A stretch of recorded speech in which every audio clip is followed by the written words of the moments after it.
ஆண்டவராக இயேசு கிறிஸ்துவின் நாமத்தினாலே மீண்டும் ஸ்பிரிச்சுவல் சயின்ஸ் நிகழ்ச்சிக்கு உங்களை அன்பாய் வரவேற்கிறோம். நம்ம கூட ரூபன் வந்திருக்காங்க. தொடர்ச்சியாக நம்ம இந்த கால்வினிசம் அதனுடைய காரியங்கள்லாம் பார்த்துட்டு அடுத்து Q&A செக்ஷனுக்குள்ளே நம்ம வந்தோம். இந்த Q&A அதாவது உங்களுடைய கேள்விகள் இது வரைக்கும் பார்த்தது ஸ்பிரிச்சுவல் சயின்ஸில் மட்டும் இல்லை, சயின்ஸ் அண்ட் சயின்ஸ் அதுலேயும் நம்ம ரெண்டு சீரீஸ் இருக்குது. இதில் உங்களுக்கு ஏதாவது சந்தேகங்கள் இருக்குமானால் அல்லது வேறு ஏதாவது கேள்விகள் இருக்குமானால் கேளுங்கன்னு சொல்லியிருந்தோம். ஸோ நிறைய பேர் கேள்வி கேட்டிருக்கிறாங்க. ஸோ அந்த கேள்விகளுக்கான ஒரு பதிலாக நம்ம பார்த்துக்கிட்டே வரோம்.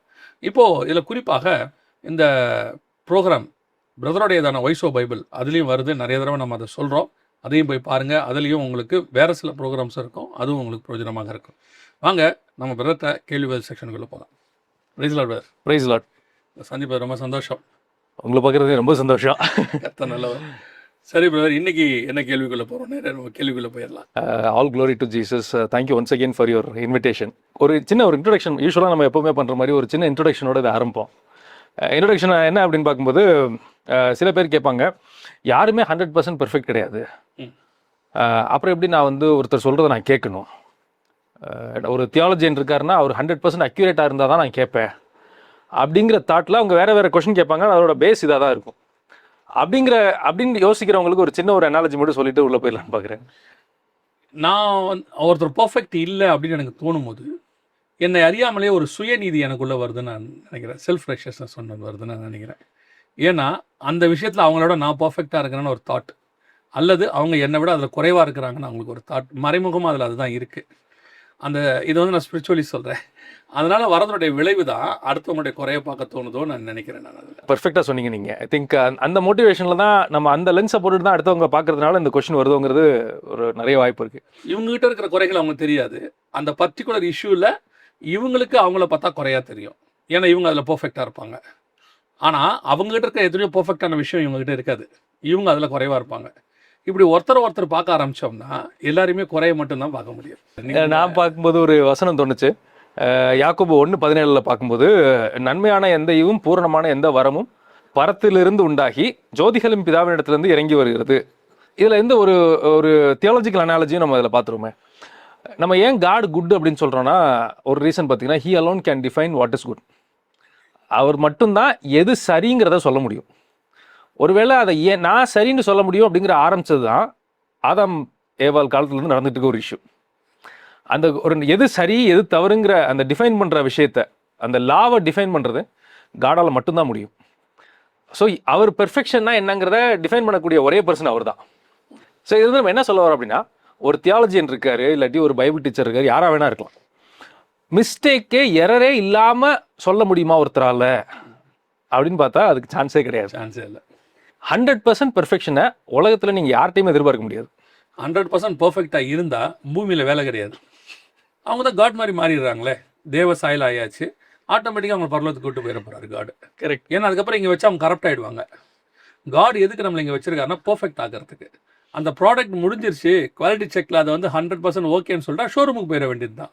அதுக்கப்புறம் அது யார்டில் இருக்க வேண்டிய அவசியம் கிடையாது தானே. அப்போ யார்டில் இருக்குதுன்னா அந்த பொருள் தேவையில்லைன்னு அர்த்தம்.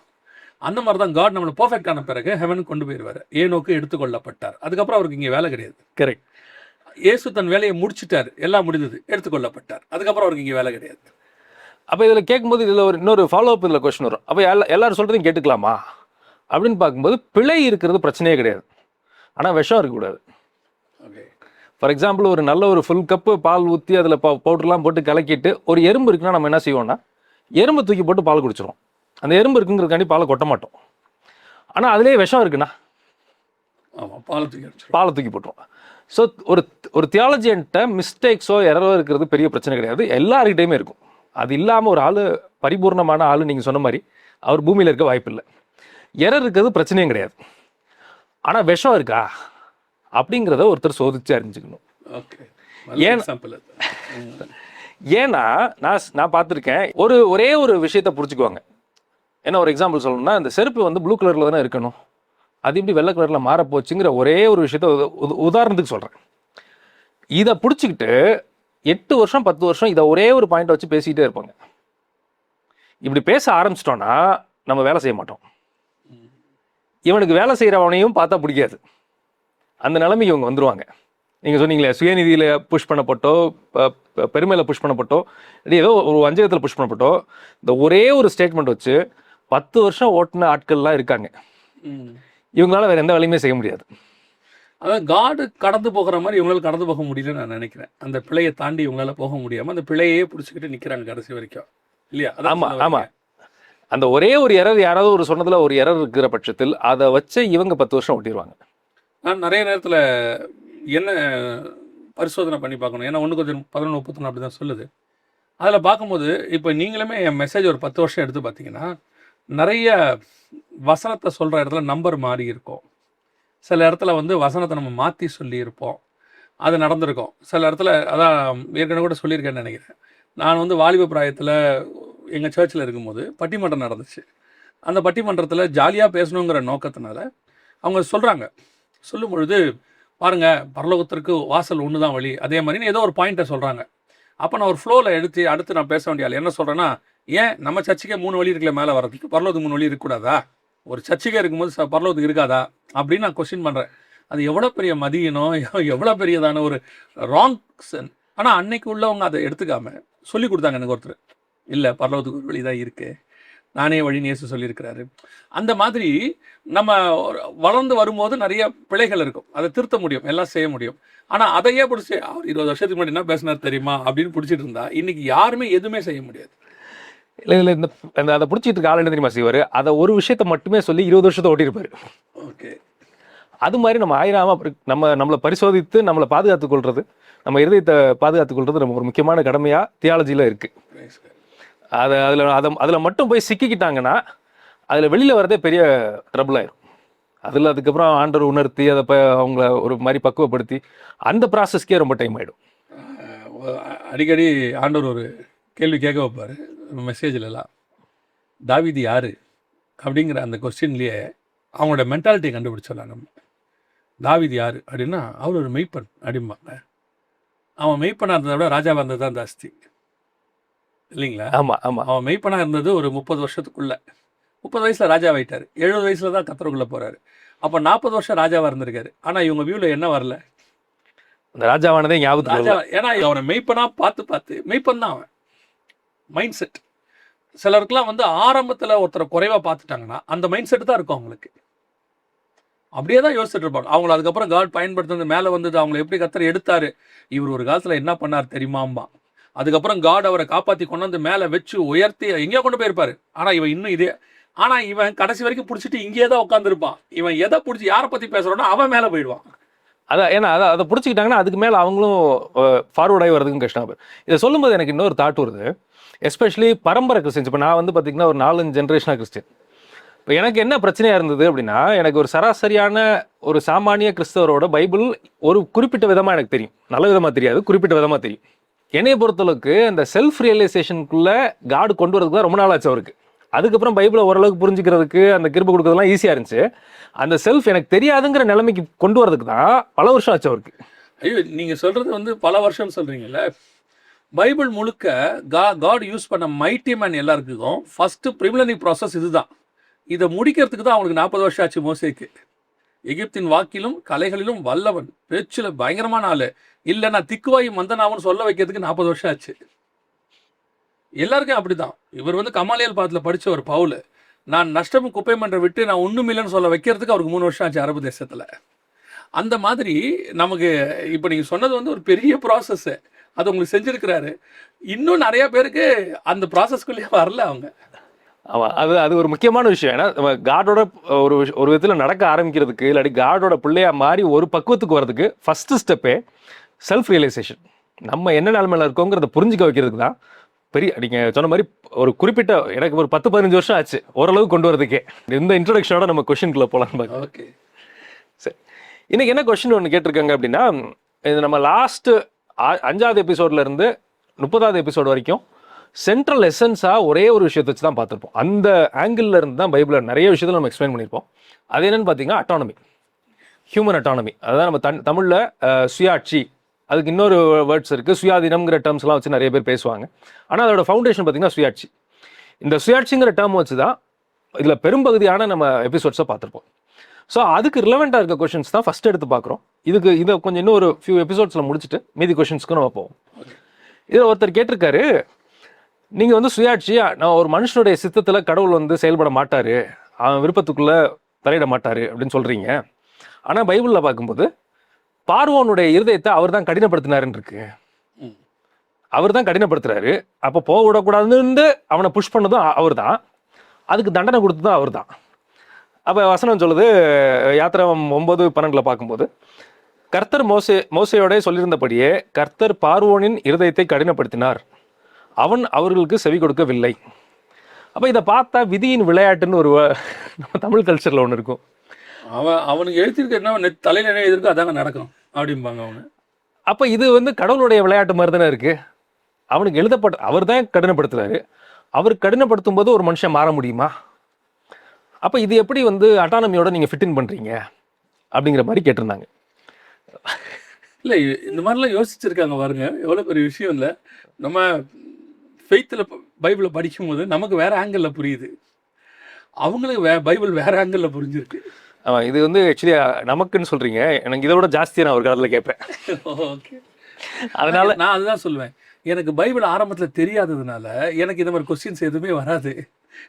நான் பாட்டுன்னு படிச்சுட்டே போவேன். இந்த மாதிரி நுணுக்கமாலாம் யோசிக்கவே மாட்டேன்.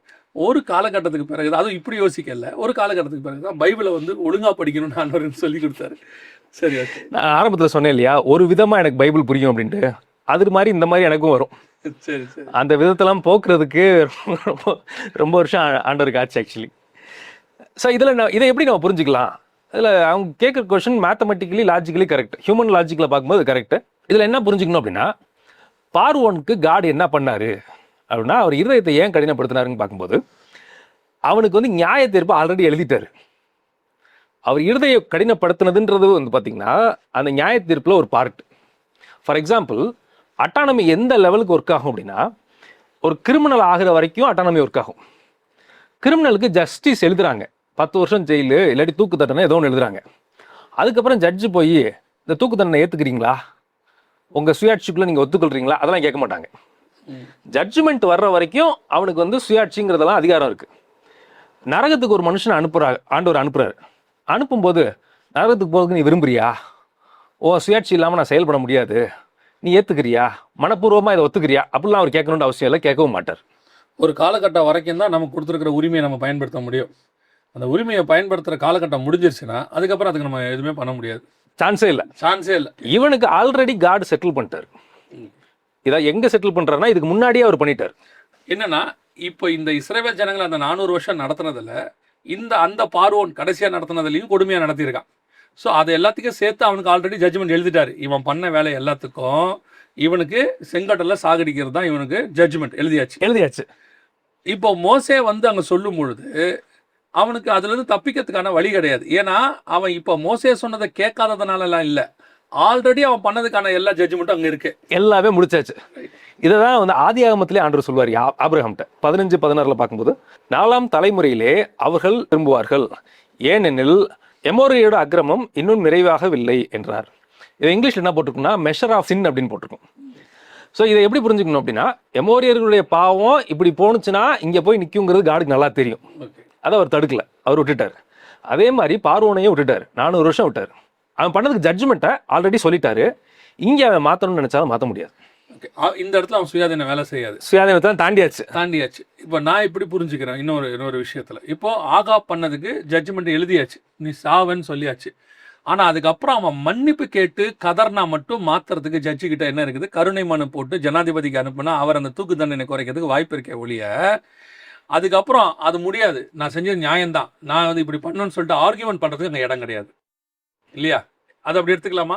ஏன்னா ஆகாப்புக்கு வந்து எப்படி சொல்கிறாருன்னா, அவன் அழுறதை பார்த்துட்டு ஆகாப் தன்னை தாழ்த்தினதை கண்டாயோங்கிறார். ஆனால் இங்கே வந்து பார்வன் தாழ்த்தலை, அவன் ஏற்கனவே செஞ்ச பாவத்தை நியாயம் தான் படுத்த போகிறான், இன்னும் அதை அரகன்சியாக தான் மாறுறான்.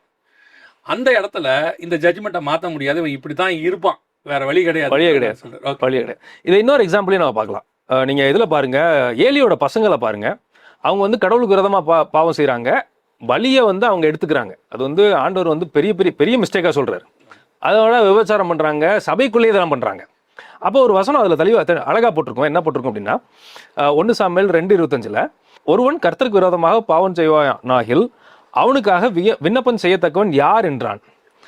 அவர்களோ தங்கள் தகப்பன் சொல்லை கேளாமல் போனார்கள், அவர்களை சங்கரிக்க கர்த்தர் சித்தமாக இருந்தார். இது இப்படி போட்டிருக்கு. இங்கிலீஷில் எனக்கு இன்னும் கொஞ்சம் ஈஸியாக நல்லா புரிஞ்சுச்சு. However, they did not listen to their father's rebuke, for it was Lord's will to put them to death. நான் இதை எப்படி புரிஞ்சுக்கிட்டேன்னா, அவன் ஏன் கேட்காம போனான்னா, ஆண்டவர் ஆல்ரெடி அவனை வந்து சாவுக்கு ஒப்பு கொடுத்துட்டார். இவன் சங்கரிக்கப்படணுங்கிறத ஆல்ரெடி ஆண்டவர் ஒப்பு கொடுத்துட்டார். ஏன்னா அவன் ஏற்கனவே செஞ்ச பாவத்தினுடையதான ஜட்ஜ்மெண்ட். ஓகே, இது வந்து காடால ஏத்துக்கவே முடியல. இவங்க பாவத்துக்கு எந்த விதமான பரிகாரமும் கிடையாதுங்கிறத ஆல்ரெடி சொல்லிட்டார். சொல்லிட்டு இவன் ஏன் கேட்காம போயிட்டான் அப்படின்னா, ஆல்ரெடி அவனை சங்காரம் பண்ணுன்னு ஆண்டவர் எழுதிட்டார். இதுக்கப்புறம் அவங்க அப்பா வந்து சொன்னாலும் அவன் காது திறக்காது. இப்போ வந்து ஒருத்தர் வந்து சொல்றாரு, பையன் வந்து தூக்கு தண்டனை கைதியா இருக்கிறான், இன்னொரு ஒரு 3 நாள் 4 நாள் அவனுக்கு வந்து தூக்கு போட போறாங்க. இப்போ வந்து அப்பா சொல்றாரு, அப்பா நான் உனக்கு ஒரு பரிகாரம் பண்ணலான்னு இருக்கிறேன்ப்பா, நான் வந்துட்டு போய் உனக்கு அந்த ஊர்ல போய் இப்படி பண்ணலான்னு இருக்கேன், இந்த ஊர்ல அப்படி பண்ணலான்றோன்னே அவன் சொல்றான், ஓப்பா எழுந்திரிச்சு நாளைக்கு காலையில் தூக்கு போட போறாங்க, என்ன இதுக்கு மேல என்ன பண்ண போறோம், யார் என்ன காப்பாற்ற முடியும்? அப்போ அவன் காது வந்து அவர் சொல்கிறதுக்கு என்ன செய்யலை, கேட்காது. பல நேரங்களில் வந்து நம்மளுடைய ஜட்ஜ்மெண்ட்டோடைய காரியங்கள் நம்ம மைண்டில் வந்து ஃபுல்லாக ஏறிடுச்சுன்னா இது கேட்காது. அதே மாதிரி இந்த பசங்களுக்கு அந்த அரகன்சி வந்து ஏறிடுச்சு மைண்டில், அதுக்கு ஜட்ஜ்மெண்ட் கொடுத்துட்டாரு. இதுக்கப்புறம் அவனுங்களை யார் சொன்னாலும் காப்பாற்ற முடியாது, அதனால் அவனுக்கு காதுகள் கேட்கவும் செய்யாது. ஸோ இப்போ வந்து பார்த்தீங்கன்னா ஒன்றுமே செய்ய முடியாது. ஆனால் இதில் நம்ம புரிஞ்சிக்கக்கூடாது. அப்போ இதே மாதிரி எல்லாரையும் ஒருத்தர் யோசிக்க ஆரம்பிச்சிட்டாங்கன்னா அது தப்பாக போயிடும். இதில் ரொம்ப ரொம்ப மினிமல் அமௌண்ட் ஆஃப் ஒரு ஹேண்ட்ஃபுல். இதில் யார் அதிகமாக சிக்குவா அப்படின்னு பார்த்தீங்கன்னா, காடை பற்றி நல்லா தெரிஞ்சவங்க. ரொம்ப துணிகரத்தில் போகும்போது காடு இந்த மாதிரி முடிவுகள்லாம் எடுக்கிறாரு. அப்படி போனவங்களுக்கும் பருந்து பேசி ஜாம் பண்ணுறதுக்கு நம்மளுக்கு வாய்ப்பையும் கிருபையின் அடிப்படையில் கொடுத்துருக்காரு. இங்கே நியூ டெஸ்ட்மெண்ட்டில் கொடுத்துருக்காரு. ஆமாம், தேவன் தம்முடைய ரத்தத்தை குறித்து அவங்களுக்கு விண்ணப்பங்களை ஏறெடுக்கிறாரு. ஆமாம். ஓகே. ஸோ இதை இவங்களையும் நம்ம கைகளையும் விட்டுட்டு போகணும்னு நம்ம சொல்ல, ஆனால் இப்படி ஒரு பகுதியும் வசனத்தில் இருக்கு, வேதத்தில் இருக்கு. இந்த மாதிரி ஒரு பாட்டும் இருக்கு, இந்த மாதிரி ஒரு பாட்டும் இருக்கு. இதை நம்ம இல்லைன்னு நம்ம சொல்றதுக்கு இல்லை. இதுதான் பார்வோனுக்கு அப்ளை ஆச்சு. பலதரப்பட்ட நியாய தீர்ப்புகள் பைபிளில் இருக்கு, அதில் இது ஒரு வகையான நியாய தீர்ப்பு. இது வகையான ஒரு நியாய தீர்ப்பு. ஸோ இதை மட்டும் ஒருத்தர் எடுத்துக்கிட்டு இதெல்லாம் விதி அப்படின்னு நினச்சிக்கிட்டாங்கன்னா அது வந்து உண்மைக்கு புறம்பானதாயிடும். அதை வந்து சரியாக பைபிளை புரிஞ்சுக்கலன்னா அவங்க அப்படி போகிறதுக்கு சான்ஸ் இருக்கு. ஓகே. ஸோ இதுக்கு தொடர்பாக இன்னொரு கொஸ்டின் வருது. இதே ட்ரெண்டு ஃபியூச்சர்லையும் கண்டினியூ ஆகுது. நீங்கள் பாருங்க, யோசுவா 11:20 பார்க்கும்போது, யுத்தம் பண்ண இஸ்ரவேலுக்கு எதிராக வரும்படி அவர்களுடைய இருதயம் கடினமானதும் அப்படியே அவர்கள் பேரில் இரக்கம் உண்டாகாமல் கர்த்தர் மோசேக்கு கட்டளையிட்டபடி அவர்களை அழித்து சங்காரம் பண்ணினதும் கர்த்தரால் வந்த காரியமாக இருந்தது. இப்போ இதில் நிறைய பேர் கேட்டிருக்காங்க, நிறைய பேர் யோசிக்கிறதுக்கும் சான்ஸ் இருக்குது. காட் வந்து இஸ்ரவேல் ஜனங்களை வெளில கூட்டு வர்றாரு. வெளில கூட்டு வரும்போது ஒவ்வொரு ஜனமாக அழிச்சிட்டு வரதையும் நம்ம பார்க்குறோம். இவங்க என்ன கேட்பாங்க அப்படின்னா, ஒரு இஸ்ரவேல் ஜனத்துக்காக காட் வந்து ஒரு ஜனக்கூட்டம் மீதி ஜனக்கூட்டத்தை அழிக்கிறது நியாயமா? இவங்க வரணுங்கிற ஒரு ரீசனுக்காக ஒரு பெரிய பெரிய ஜாதி கூட்டத்தையும் ஜனக்கூட்டத்தையும் ஒரு அழிக்க சொல்றாரு. இது எந்த விதத்தில் நியாயமாகும்? ஆக்சுவலி இந்த கொஸ்டின் எனக்கு இருந்தது. ஓகே. எனக்கு இது யாரும் அதோட கிளாரிட்டி எனக்கு கொடுக்கல. எனக்கு இது ரொம்ப காலமாக நான் சின்ன பிள்ளையில இருக்கும்போது எனக்கு இருந்த கொஸ்டின்ல இது எனக்கே இருந்த ஒரு கேள்வியில இது ஒன்று. அவர் ரொம்ப நாள் கழிச்சு தான் ஒரு நாள் பைபிளை படிக்கும்போது ஆண்டவர் புரிய வச்சாரு. இஸ்ரவேல் ஜனங்கள் வெளியில வரும்போது இவங்களை அழிக்கணுங்கிறதுக்காக அழிக்கவே கிடையாது. உபாகமம் 9:4 வாசிக்கிறோம், உன் தேவனாகிய கர்த்தர் அவர்களை உனக்கு முன்பாக துரத்துகையில் நீ உன் இருதயத்திலே என் நீதியின் நிமித்தம் இந்த தேசங்களை சுதந்திரத்து கொள்ளும்படி கர்த்தர் என்னை அழைத்து வந்தார் என்று சொல்லாயாக. அந்த ஜாதிகளுடைய அக்கிரமத்தின் நிமித்தமே கர்த்தர் அவர்களை உனக்கு முன்பாக துரத்தி விடுகிறார். இந்த வசனத்தை எனக்கு படிக்கும்போது ரொம்ப ஆச்சரியமா இருந்துச்சு. எனக்கு ரொம்ப என்னுடைய கேள்விக்கு ரொம்ப ஒரு பெரிய பதிலாக கிடைச்சிச்சு. இவ்வளவு நேரம் பேசுறதுக்கு இந்த ஒரு வசனம் நல்ல ஆன்சர் ஆயிடுச்சு, பக்காவா. இவங்களை யாரையுமே ஏதோ இஸ்ரவேல் ஜனத்தை கூட்டிட்டு வர்றதுக்காக அழிக்கவே இல்லை, எந்த ஜனத்தையுமே. நிறைய பேருக்கு ஒரு எண்ணம் இருக்கு, என்னன்னா இஸ்ரவேலை ரொம்ப நேசிக்கிறாரு, அதனால அநீதியா மற்றவனை போட்டு கொல்றாரு இவரு அப்படின்னு நான் கிறிஸ்தவங்களுக்குள்ள சொல்றேன். அவங்க ரொம்ப நேசிச்சதுனால எல்லாரையும் போட்டு க்ளோஸ் பண்றாரு. இந்த வசனம் ரொம்ப தெளிவா இருக்கு. இவனை நேசிச்சதுனால இல்ல, அவன் பாவத்தினால தான் நான் அவனை அழிச்சிருக்கேன். இவனை நேசிச்சதுனால இவன் பாவம் செஞ்சுட்டான்றதுனால இவனை விடவும் இல்லை, இவன் பாவம் செஞ்சா இவனையும் கொல்லுவேன். ஏன்னா நியாயப்பிரமாண காலம் இல்லையா? ஆமா ஆமா. ஸோ இதில் நம்ம பார்க்கும்போது இந்த இஸ்ரவேல் ஜனத்துக்காக ஒரு ஆளை கூட காட் அழிக்கவே இல்லை. பழைய ஏற்பாட்டில் நம்ம அந்த எக்ஸடஸ் யாத்திராவை முழுசாக நம்ம பார்க்கும்போது இவங்கள் நிமித்தம் அவங்களை அழிக்கல, அவன் பாவம் பரிபூர்ணமாய் முத்துனுச்சு ஒரு இடத்துல. அந்த நேரத்தில் இவனை கூட்டு வந்தார். கூட்டிட்டு வரும்போது அவருடைய நியாயத்தீர்ப்பையும் செலுத்தி கூட்டு வர்றாரு. ஓகே. காட் ரொம்ப ரொம்ப 100% ஆர் இன்ஃபைனைட்லி பெர்ஃபெக்ட் ஒரு ஜட்ஜ் அவர். அதில் மாற்றுக்கிறது நியாயாதிபதி. ஆமா, இதில் மாற்றுக்கிறதே இல்லை. நம்ம ஒரு ஆங்கிள் ஏதாவது ஒன்று தப்பா புரிஞ்சுக்கிட்டு பிசாசு வஞ்சிக்கும் போது அந்த வஞ்சனையில போய் நம்ம மாட்டிக்க கூடாது. இதே மாதிரி ஒரு ஒத்த சம்பவம் வந்து நியாயாதிபதி புஸ்தகம் 14 இருக்கு. சிம்சோன் வந்து என்ன பண்ணுவார், பெலிஸ்தியர்களுடைய பொண்ணை கல்யாணம் பண்ணலான்னு போவார். ஆனால் பெலிஸ்தியர் வந்து வேற அந்நிய ஜாதத்தில் நுகத்தில் பிணைக்கக்கூடாதுன்னு சொல்லி ஆண்டவர் சொல்லி வச்சிருக்கிறார். அந்த இடத்துல தெளிவாக இருக்கு. ஆனால் வசனம் என்ன சொல்லுதுன்னா 4வது வசனம், அவன் பெலிஸ்தியரிடத்தில் குற்றம் பிடிக்க முகாந்திரம் உண்டாகும்படி இது கர்த்தரின் செயல் என்று அவன் தாயும் தகப்பனும் அறியாதிருந்தார்கள். அக்காலத்திலே பெலிஸ்தியர் இஸ்ரவேலை ஆண்டார்கள். இஸ்ரவேலில் பெலிஸ்தியர்கள் ஆண்டுகிட்டு இருக்காங்க, கொடுமையாக நடத்திட்டு இருக்காங்க. இவங்களை இப்போ விடுதலையாக்கணும். விடுதலையாக்கிறதுக்கு ஒரு ரீசன் வேணும். அந்த ரீசன், ஆனால் இவங்ககிட்ட விடுதலையாக்கணுங்கிறது ஆல்ரெடி ஜட்ஜ்மெண்ட். இப்போ நீங்கள் சொல்கிறதா சொல்கிறேன். ஆனால் அந்த இடத்துல ஒரு சம்பவம் இல்லை விடுதலையாக்கிறதுக்கு. இவன் பொண்ணு கேட்க அங்கே போகிறான். அவன் ஆக்சுவலாக வந்து புறஜாதியத்தை பொண்ணு எடுக்கக்கூடாது. இப்போ அவங்க பொண்ணு கேட்க போகிறான். அவன் கொடுக்க போகிறதில்ல, நல்லா தெளிவாக தெரியும். அவன் கொடுக்கல, அவன் கொடுத்த மாதிரி கொடுத்துட்டு எடுத்துட்டான். அதனால் பெலிஸ்தருக்கு இவங்களுக்கும் ஒரு சண்டை உருவாகுது. யாருக்கு? சிம்சோனுக்கும் பெலிஸ்தருக்கும். அதில் பெலிஸ்தரை முறியடிக்கிறான், இஸ்ரவேலை விடுதலையாக்குறான் அவன். இப்போ காடோடைய பிளான் இஸ்ரவேலை விடுதலையாக்கிறதுக்கு அதுக்கு ஒரு ரீசன் வேணும்ல. அப்போ இந்த இடத்துல பார்த்தீங்கன்னா நார்மலாக வாசிக்கும் போது இந்த கான்டெக்ட் புரியாமல் நீங்கள் வாசிச்சிங்கன்னா, அவன் பெலிஸ்தரிடத்தில் குற்றம் கண்டுபிடிக்க முகாந்திரம் உண்டாகும்படி இது கர்த்தரின் செயல். எங்கே போகிறான்? அங்கே போய் பொண்ணு எடுக்க போகிறான். அங்கே போய் பொண்ணு எடுக்கிறது கர்த்தர் செயலான்னு இவங்க கொஸ்டின் பண்ணுவாங்க. அங்கே போய் பொண்ணு எடுக்கிறது கர்த்தர் செயல் அல்ல, இஸ்ரவேலை விடுதலையாக்குன்றது கர்த்தருடைய செயல். அதுக்கு பொண்ணு எடுக்கிற அவனுடைய ஆசையை கர்த்தர் யூஸ் பண்ணிக்கிறார். அவ்வளோதான் விஷயம். இதை இப்போ ஒருத்தர் பார்க்கும்போது இப்போ இங்கே நம்ம இருக்க யூத் மாறிடக்கூடாது. ஆமாம், பாருங்களேன், கடவுள் சித்தத்தை இவனுடைய ஆசைக்கு ஏற்ற மாதிரி கடவுளோட சித்தத்தை வளைச்சு கொண்டு போயிட்டாரு. பார்த்தீங்களா, நான் அவனை போய் ரசிக்கிறதுக்காக அவனை கல்யாணம் பண்ணேன்னு ஒருத்தன் ஆரம்பிக்கக்கூடாது. ஆரம்பிச்சானா கடைசியாக என்ன ஆகுனா, சிம்சோனுக்கு எப்படி மொட்டை அடிச்சாங்களோ இவனுக்கும் மொட்டை அடிச்சிருவாங்க கடைசியாக. இன்னைக்கு உள்ள யூத்துக்கு நம்ம சொல்லி வச்சிடறோம். அதையும் கடைசியாக கண்ணு ரெண்டையும் பிடிங்கி உன் விஷன் போய் அபிஷேகம் போய், ஏன்னா முடிங்கிறது அபிஷேகம் பைபிள் சொல்லுது. முடி அபிஷேகம் போய் உன் தரிசனம் போய் கடைசியில் அடிமைத்தனம் விலங்கு போடப்பட்டு நீ எங்கேயாவது ஒரு இடத்துல நின்றுட்டு இருப்ப, கோமாளியை போல அப்படின்னு நம்ம சொல்லி. அந்த நேரத்துலயும் அவ இல்லை பக்கத்தில், அவ விட்டு அப்பயே போயிடுவான். அதெல்லாம் இம்மிடியட் டிபார்ச்சர் தான் அதெல்லாம். சரி, ஸோ இது ஒரு வகையான நியாய தீர்ப்பு.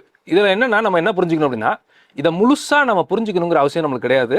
அதை காட் நம்மளுக்கு புரிய வைக்கணுங்கிற அவசியமும் அவருக்கும் கிடையாது. இப்போ இதெல்லாம் எதுக்கு சொல்கிறோம் அப்படின்னா, ஒரு மனுஷனுக்கு கன்விக்ஷன் வேணும். God is 100% perfect. அந்த கன்விக்ஷன் வரணுங்கிறதுக்காக தான் இதை சொல்கிறோமே ஒழிய இவங்களுக்கு 100% விளங்க வைக்கணுங்கிறதுக்காக நம்ம சொல்லல. காடோடைய ஜட்ஜ்மெண்ட்டை நீங்கள் 100% புரிஞ்சிக்கவே முடியாது. ஏன் அவர் இந்த ஜட்ஜ்மெண்ட் கொடுக்குறாருன்னு புரிய முடியாது. ஒரு மொத்த லாவையும் படித்து BA, BL, MA, BL, PhD என்ன வேணால் முடிக்கணும். அவங்களால சட்டத்திட்டத்தில் இருக்கிற சட்ட புக்கில் இருக்கிற மொத்த இது புரியாது அவங்களுக்கு. எல்லாத்தையும் எடுத்து எல்லா வசந்தையும் அந்த இடத்துல அவங்களால பேச முடியாது. கொஞ்சம் அதிகமாக தெரிஞ்சவங்க சீனியர் வக்கீல் ஆயிடுவாங்க, அவ்வளோதானே ஒழிய. மற்றபடி லாவையே நான் கரைச்சி குடிச்சேன்னு ஒரு ஆள் சொல்ல முடியாது. அதே மாதிரி மெடிக்கலையும் தான் முடியாது. அதே மாதிரி தான் கர்த்தருடைய ஞானத்தை 100% புரிஞ்சுக்கிட்ட மனுஷன் ஒருத்தன் கிடையாது. நம்ம நிறைய பேர் நமக்கு புரியலன்னு நீதிபதி வந்து ரொம்ப ராங்கா தீர்ப்பு கொடுக்குறாரு அப்படின்னா இல்லை, அவர் சைடுக்கு ஒரு நீதி இருக்குது, அந்த நீதியின்படி. ஆனால் நம்ம நீதிபதிட்ட ஏன்னா நிறைய நீதிபதி தப்பாவும் தீர்ப்பு கொடுக்குறாங்க. ஆனால் நமக்கு ஒரே ஒரு நம்பிக்கை இருக்குது, நம்ம நீதிபதி நீதியுள்ள நியாயாதிபதி. அவர்கிட்ட எள்ளளவும் குற்றம் என்பதில்லை, கரை என்பதில்லை. ஸோ அதனால் அவருடைய எல்லா ஜட்ஜ்மெண்ட்டையும் நமக்கு எக்ஸ்பிளைன் பண்ணணும் அவசியம் இல்லை. ஒன்று மட்டும் பிலீவ் பண்ணணும், அவருடைய ஜட்ஜ்மெண்ட் கரெக்ட். இதை புரிய வைக்கிறதுக்காக மட்டும்தான் இந்த எக்ஸாம்பிள் எல்லாமே சொல்கிறோம். ஓகே, இதை நம்ம சொல்கிறது வந்து 100% இவங்களை இங்கே எலக்வெண்ட் ஆக்குறதுக்கோ இவங்களுக்கு நாலேஜ் 100% வரணுங்கிறதுக்காக கிடையாது. ஏன்னா அந்த கெப்பாசிட்டி நம்மளுக்கு கிடையாது. எதுக்காக இதெல்லாம் நம்ம சொல்கிறோம்னா, நம்ம இருதயத்தில் காட் வந்து தப்பாக செய்கிறதுக்கு வாய்ப்பே இல்லை அப்படிங்கிற ஒரு நம்பிக்கையும் ஒரு விசுவாசமும் ஒரு மனசில் கன்விக்ஷனும் வரதுக்காக மாத்திரம் தான் இதை சொல்கிறோம். ஓகே, வாதி பிரதிவாதின்னு சொல்லுவாங்க. இவங்க 2 பேருக்கு நீங்கள் வேணால் வக்கீல யாராக வேணா இருக்கலாம். நீங்கள் வக்கீலாக இருந்தால் அவங்களுக்காக வாதாடலாம். நீதிபதிக்கு நீங்கள் வக்கீலாக இருக்க முடியாது. நம்ம காடுக்கு வக்கீல் கிடையாது, இங்கே அட்வொகேட் பண்ண நம்ம வரல. ஒன்று சொல்கிறோம், இந்த நீதிபதி கிட்ட குற்றம் இல்லைங்கிறத நம்மளுடைய உணர்ந்ததுலேருந்து சொல்ல வரோம். எக்ஸாக்டா. ஏன் இதை நம்ம ஸ்பெசிஃபிக்காக சொல்கிறோம் அப்படின்னா, கடைசி நீங்கள் ஒரு 20-25-30 வருஷத்தில் நீங்கள் கடைசியிலேருந்து பார்க்கும்போது கடைசி காலத்தில் பிசாசு சொல்கிற ஒரு பெரிய வஞ்சகத்தில் ஒன்று என்ன அப்படின்னு சொல்லி பார்த்தீங்கன்னா, காடு வந்து தப்பு அப்படின்னு சொல்லுவான். ஒரு மனுஷனுக்கு ஒரு வேளை இதை பார்த்துட்டு இருக்கவங்களுக்கு இந்த மாதிரி ஒரு தாட் வந்துகிட்டே இருக்குது, காடு தப்பு தானே, அவர் பண்ணது சரி கிடையாதுல்ல இப்படின்னு சொன்னால், இவங்களை மீறியும் இந்த கொஸ்டின் வருங்கிற பட்சத்தில் there is a huge scope இந்த வஞ்சிக்கிற ஆவி அங்கே இருக்குன்னு நம்ம புரிஞ்சுக்கலாம். காடை பற்றி ஒரு குறைய உங்கள் மைண்டில் ஒன்று உருவாக்குறாங்கன்னா அது சாத்தானை தவிர வேறு யாரும் இருக்கவே முடியாது. அப்போ அவர்கள் பக்கத்தில் சாத்தான் இருக்கானா, உள்ளே இருக்கிறானா, சுற்றி இருக்கிறானான்னு தெரியாது. ஆனால் அவங்க சாத்தானுடைய தொடர டிஸ்டன்ஸில் இருக்காங்கன்றது மட்டும் கம்பல்சரியாக தெரிஞ்சிடும். அப்ரோச் இடத்துல தான் அந்த டிஸ்டன்ஸில் தான் இருக்கீங்க, இப்போ அந்த இடத்துல தான் இருக்கு. ஆமாம். ஸோ அதுக்காக தான் இதை நம்ம சொல்கிறோம் ப்ரைமரியாக. பிசாஸ் வந்து இப்படி, ஆனால் அவன் என்ன ஒரு புரிஞ்சிக்க வேண்டிய விஷயம் அப்படின்னா, அவன் சொல்கிறது லாஜிக்கலி இவங்க கல்வியின்படி பார்க்குற அந்த கண்ணாடியை போட்டு பார்க்கும்போது மேத்தமெட்டிக்கலி, ஏன் நான் திரும்ப திரும்ப இதை மேத்தமெட்டிக்கலின்னு சொல்கிறேன்னா, இன்னைக்கு இருக்கிற பையனுக்கு மேத்தமெட்டிக்கலாக அவனுக்கு கரெக்டாக திங்க் பண்ண தெரியும். கடைசி காலத்தில் சயின்ஸ் மேத்தமெட்டிக்கலி தான் எல்லாரையும் பிடிச்சிக்கிட்டு இருக்கு. ஆமாம், மேத்தமெட்டிக்ஸ் இல்லாமல் நீங்கள் சயின்ஸே கிடையாது. சயின்ஸுக்கு உயிர் கொடுக்குறது பார்த்தீங்கன்னா மேத்தமெட்டிக்ஸ் தான். மேத்தமெட்டிக்ஸ் இல்லாமல் கம்ப்யூட்டர் கிடையாது, எதுவுமே கிடையாது. ஏஐ பார்த்தீங்கன்னா மேத்தமெட்டிக்கலாக தான் அது திங்க் பண்ணும். இவன் இப்போ ஏஐ மாதிரி யோசிக்க ஆரம்பிச்சிட்டு இருக்கான். அப்போது பிசாசுக்கு இன்னும் ஈஸியாயிரும். லாஜிக்கலே அவன் சொல்கிறது 100% அக்யூரேட்டாக இருக்கும். நான் திரும்ப சொல்கிறேன், பிசாஸ் சொல்கிற லாஜிக் 100% மேத்தமெட்டிக்கலாக கரெக்டாக இருக்கும். அதில் போய் இவங்க விழுந்துட்டாங்கன்னா முடிஞ்சு.